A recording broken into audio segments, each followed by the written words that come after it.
All right, so this is part two of the battle of the OV holes, man. We got DJ Academics and What the Dummies speaking on the whole Drake situation. Analyzing. Which part of this says Drake is about to just go independent and say, fuck it, I don't want to deal with the labels now?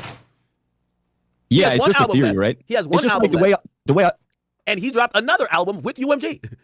You know what I mean? Yeah. Because here's this, when people say Drake is going against the industry. And again, Drake's my guy, but we just got to call space. He tried it. He tried teasing it.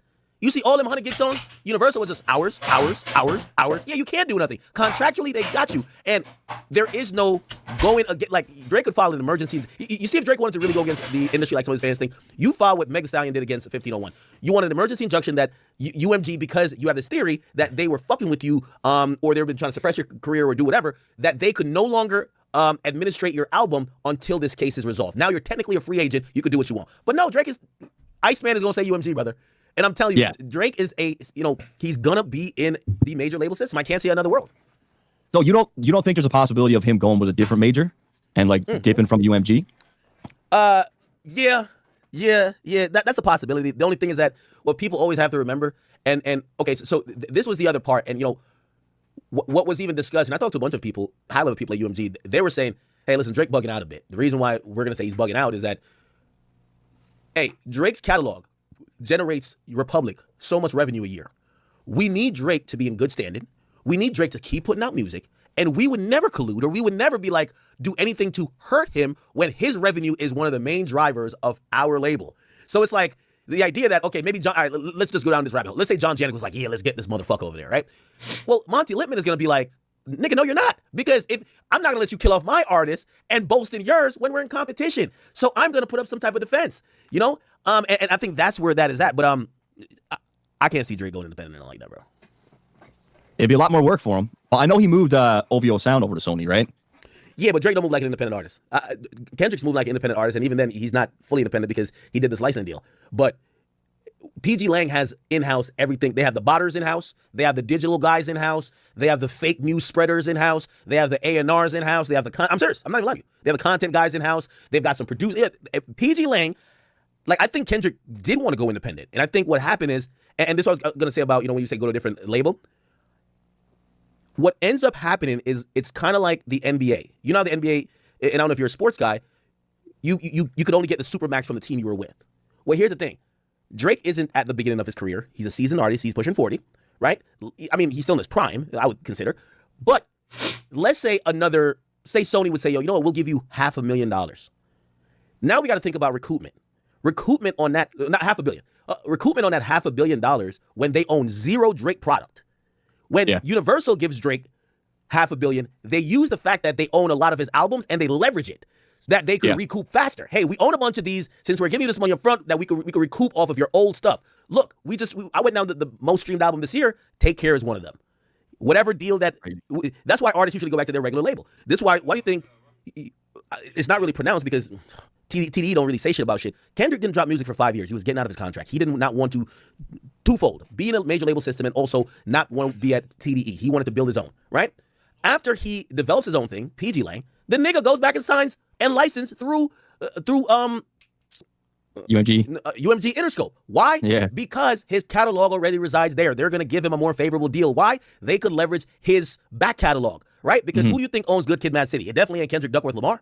It's owned by Universal. So they're going to give him a better deal than he could get anywhere else. So that's why you see people stay at their label. So why would Sony go out to the tune of $500 million that's only going to just pretty much enrich Universal, who no longer has to market Drake, right? Because that's the thing. When they're marketing these artists now, they're knowing, oh, well, the 10-year anniversary of this is coming up and these albums are going to go up. You're just doing all the legwork for, and by the way, this is why the situation with Youngboy at Capitol, like,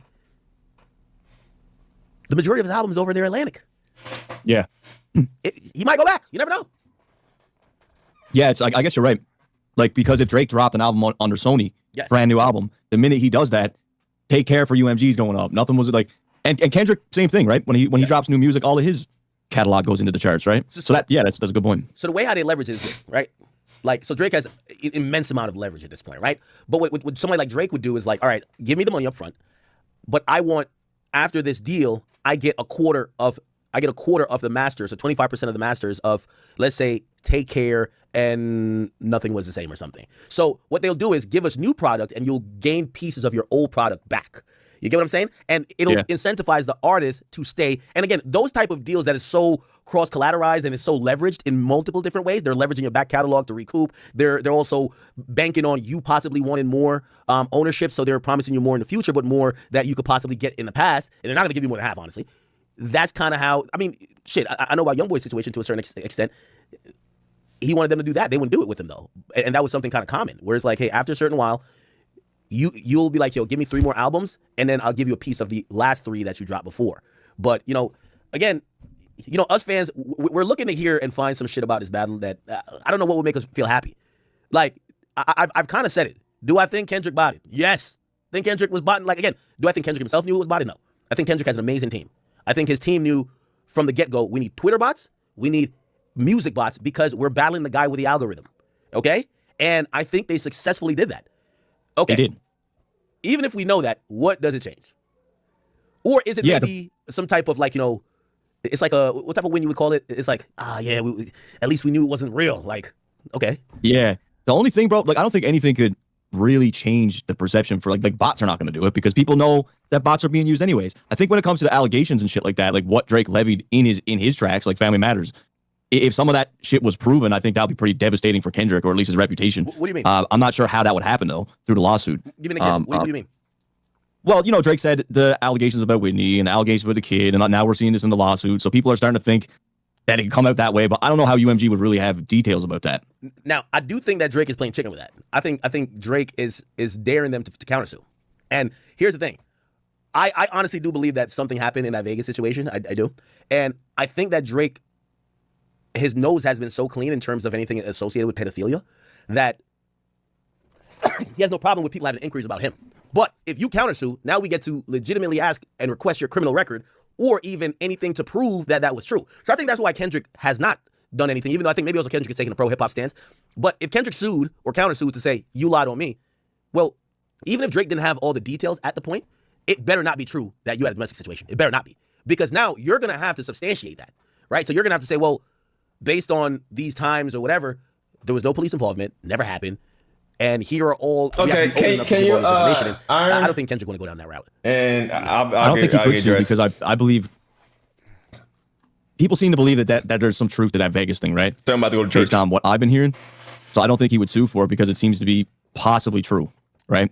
Yeah, but also here's the thing too, and this is where I be looking at these fans. Man, y'all love mad rappers that beat their bitch, man. Like, this is where y'all little Kendrick Lamar fans is like, the soapbox shit, it just makes y'all look like hypocrites. But like, I don't want to like throw, stray bullets at anybody and bring any other artists into it. But there's a bunch of artists we've either seen on camera or seen allegations of. And, of course, there's nobody co-signing those things or standing with them. But over time, unless it's something that you just seen crystal clear on some Chris Brown shit, a lot of people got over it and a lot of people moved on. Exactly. So I kind of look at it like that. It only makes the Kendrick fans look a little bit hypocritical, but I don't think that kills Kendrick's career, even if it was true. You get what I'm saying? No, I think he would go through like a week of like shit, and then some people like the Drake fans would bring it up, but most people would probably the casuals like that's what I try to remind people too. Like the casual fan doesn't think like the way that a lot of these fans are thinking and acting. Right? It's a whole different bag, bro. Yeah, but that's where everything's getting like too crazy. It's like check it out. Yo, okay, did everybody see or like the idea of Drake texting Millie Bobby whatever? Be like, yo. Like, I'm gonna be honest with you, I never really thought, damn, that's kind of weird. Drake is like I always thought, I'm like, yo, damn, this like cookie cutter, Drake being Drake, like trying to be friends with every new poppin' person, but none of that kind of came across as, I'm trying to fuck you. You get what I'm saying? And what people can't distinguish is they take any little thing and you're now full blown, you have an island fucking these chicks and they're 13, like that's how they're taking it, right? Like you can look at that situation and be like, yeah, I probably won't be texting with Shorty, you know what I mean? And be like, yo, Drake, exactly. Why are you? Like even if you say, cool, then you say like, yo, Drake, why are you doing that dumb shit? Cool, but they just... No, that's what I'm saying. Drake, why are you doing that? I ain't saying that he's trying to, you know what I mean? But why are you putting yourself in that position? Drake, you should not be putting yourself in that position consistently. Taking and be like, I told you he was fucking kids. And a lot. Yeah. Like, you know what I mean? A lot of them. He's not only that, he's trafficking them. Yo, and that... Not only that, yeah. It's like that crazy. leap right there is like where hip-hop turns dangerous. You got these fans literally turning rappers who, I'm gonna be honest with you, I think Drake and Kendrick are both two rappers. They probably have their faults here or there, but they're normal people. I don't think they're like societal rejects or some some delinquents that are fucking kids or serial woman beater. I don't. Now, has Kendrick may have had a bad moment with his girl? Maybe. Okay. Did Drake probably make a mistake or whatever on stage? Yeah, but are these people like on the hunt to beat women and fuck kids? Like, come on. Like, this is what I like how the hip hop fans have turned it into. They've turned it into, he's Ike Turner, okay? And this nigga is literally Jeffrey Epstein. Pretty much, bro. That's what it's gotten to. It's crazy to think that the battle, did you think for 1 second when the battle happened a year and a half ago, did you think that we would be right where we're at right now, this far out, and it's still being like the most talked about thing? Did you think that would be true? Is that what? Oh, man. Did you... Like, looking back, did you think when the battle first happened, did you think we'd be really talking about it to this extent all these, like a full year and a half later? We're still here. We're still here. Man, I'm going to be honest with you. I don't know how hip-hop returns to some sort of regularity after this. I'm going to be honest with you. I've never seen Kendrick fans this active. And it's like they have a mission. I've never seen Drake fans this active. They have a mission. And I don't know how this changes, man. But I am kind of sick of it. I'm kind of sick of it, even though it is new content, which I guess that's the hypocritical part where I'm like, all right, well, just give me a new headline to talk about on stream. But, yo, we are talking about the same shit. This is the biggest headline, though. This is the biggest topic. People still want to talk about Kendrick and Drake. So as media, you're going to cover it, right? Like, for me, I haven't really done, like, I don't put out nearly as many videos, right? But I have to cover the Drake stuff right now. There's too much going on, right? And I'm going to be honest with you. Listen, if anybody has seen the majority of civil lawsuits, it is never as explosive as this. Every fucking day there's something. Every day there's every something. Day. Yo, the amount of money being dumped into this, like Drake said, like he spent $100,000 on trying to get Kojo. They're spending so much money kind of going at each other. I can't even tell if it's PR or like this is some real, I guess it's both, but it's like. How annoying do you think this is for UMG right now? Because like Drake seems to be causing a bit of chaos with this. Like he's really, I mean, he's not, it has to be a little bit, this got to be very inconvenient for him. For UMG? Yeah. Yeah. Yeah, not that. I would say. No, I think that's exactly happening. But that's why I also say, like, how do they not say, we're going to take it out on this guy? Like, Drake is definitely fucking some shit up there. You know what I mean? Do you think that this lawsuit has already had or could have already had ramifications on battles in the future and how executives look at battles? You know, when it comes to any big battle, y'all. Like, I'm pretty sure we won't see a big battle like this for a while. And even when we do see one, they're going to take the approach of, we're not touching with a 10-foot pole. Meaning, before they monetize and put it on DSPs, they have a team that comes in and reviews all the facts or the allegations. Yo, so you said his mom is a what? You said his brother is a what? And they're going to then be like, hey, listen, we could put out a version of this song, but we're bleeping certain lines, we're erasing certain lines, and that's how we'll publish it. Otherwise, that shit could just be up on YouTube. And that's going to be an interesting way to deal with it because record labels like to monetize everything. But they might learn from this and say, because Kendrick would have put the songs out regardless. Drake would have put the songs out regardless, right? We don't have Story of Added On, and we don't have Duppy Freestyle on DSPs, right? There was a cognizant effort made, I think, with the artists as well to say, we're not going to monetize this, right? These songs just got so big, and the moment was so big, they knew these songs were going to be the biggest thing in the world. But if the label had not monetized this, UMG has zero fault, right? If they don't take the song and ingest it in their system, they have zero fault. You would have to sue Kendrick and I guess YouTube, because Kendrick just released it on YouTube at first, right? It took a good like 12 hours or like maybe 24 hours for it to really get up on DSPs. So again, if they don't do that, Drake can't sue UMG. So I can see, a good point. I can see them in the future just being a little bit more careful with bigger songs. Now, granted, that's what I keep saying. Like, will a drill rapper, like, God rest his dead in terms of Julio Fulio, but like, say a guy does what Julio Fulio does and makes a song like When I See You or like a Young and Ace type song like Who I Smoke, yeah, those songs will still get through. Because Lucian don't know what the fuck those songs are. He probably never heard those songs a day in his life. But big A-list artists, I could see them saying, hold on now. We're not going to let this go too crazy. Or we're just going to leave it over there. Basically, yeah, it's not like they could stop people from doing diss tracks, but it's never going to be at this big high level thing anymore, probably, where there's like these scathing things being thrown back and forth, and they're just going to let that fly. Yeah. And if the guys want, they can just throw it up on YouTube. That makes sense. One thing I wanted Drake to kind of explain that lawsuit. Because he needs to. Because I want to hear his objective. Because we're fans and we all are making up our own objectives. Some people say, no, this is the one to take down the music industry. You said, hey, well, this is how he clears his name. There's other people that say that he's going to show you that there was manipulation that happened. He's going to show you X, Y. Like, why did he file it, right? Because if he's trying to clear his name, I think that's one way you can clear your name, right? You defame me by calling me this. You're going to either show up with proof, right? Or you're going to admit that you did defame me, and once I show the damages, you owe me some money. And then the other thing is, okay, these labels have been pulling bullshit with artists for the longest.